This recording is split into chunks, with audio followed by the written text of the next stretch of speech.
గారే కట్టడం జరిగింది. మరి ఇంత అభివృద్ధి చేసిన మనం మరి వైసీపీ నాయకులకు కూడా ఆ రోజు మనం ఉద్యోగాలు ఇప్పించాం. వైసీపీ నాయకులకు కూడా ఆ రోజు మనం పథకాలు ఇచ్చాం.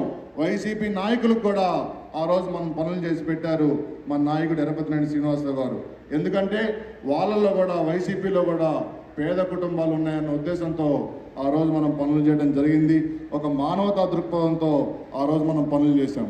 కానీ వీళ్ళు గెలిచిన తర్వాత తెలుగుదేశం వాళ్ళంటే ఉద్యోగాలు తీసేశారు, తెలుగుదేశం వాళ్ళంటే పథకాలు తీసేశారు, తెలుగుదేశం వాళ్ళంటే పోలీస్ స్టేషన్ పెట్టి కొట్టించారు, తెలుగుదేశం వాళ్ళంటే ఊర్లో నుంచి బయటికి తరివేశారు. ఎక్కడ చూసినా అరాచకం చేశారు. ఈ రోజు ఒకటే మీ అందరికి తెలియజేస్తా ఉన్నాను, వైసీపీ నాయకులు కూడా తెలియజేస్తా ఉన్నాను, ఎవరైతే మమ్మల్ని ఇబ్బంది పెట్టారో వాళ్ళని ఖచ్చితంగా గుర్తుపెట్టుకుంటాం, వాళ్ళ లెక్కలు తేలుస్తామని చెప్పి ప్రతి ఒక్కరు కూడా తెలియజేసుకుంటా ఉన్నాను. ఎందుకంటే మంచితనం అనేది ఎప్పుడు కూడా ఒక లిమిట్ దాకే ఉండాలి.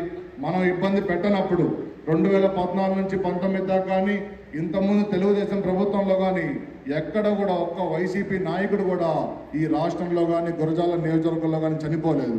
మీరెందుకు 11 మందిని చంపారని చెప్పి ఈ ఎమ్మెల్యే కాసు మహేష్ రెడ్డి నేను ప్రశ్నిస్తూ ఉన్నాను. నర్సరావుపేట నుంచి వచ్చిన నువ్వు, గురజాల నియోజకవర్గ ప్రజల ఓట్లతో గెలిచిన నువ్వు ఈ గురజాల నియోజకవర్గ ప్రజల్ని చంపే హక్కు నీకు ఎవరిచ్చారని చెప్పి నేను ఈ సభాముఖంగా ఈ ఎమ్మెల్యే కాసు మహేష్ రెడ్డిని ప్రశ్నిస్తూ ఉన్నాను. అందుకనే మీరందరూ కూడా ఆలోచించాలి.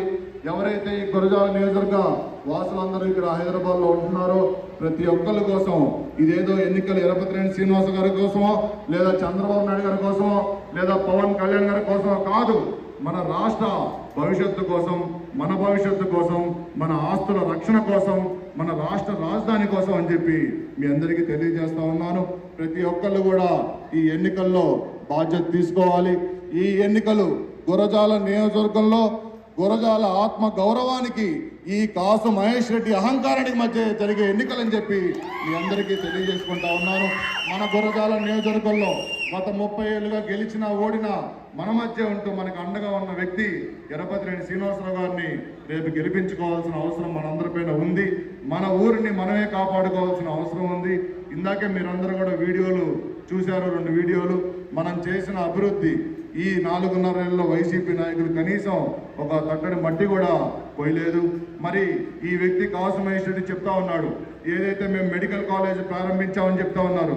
కనీసం ఈరోజు చూసుకున్నట్లయితే కనుక మొన్న కేంద్ర ప్రభుత్వ నిధులతో కట్టిన మెడికల్ కాలేజ్ని మొన్న హడావిడిగా ఎన్నికలు వస్తున్నాయని చెప్పి ఒక వారం క్రితం ప్రారంభోత్సవం పేరుతో ప్రజల్ని మభ్యపెట్టడానికి ఆ రోజు ప్రారంభించడం జరిగింది. కానీ ఈ రోజు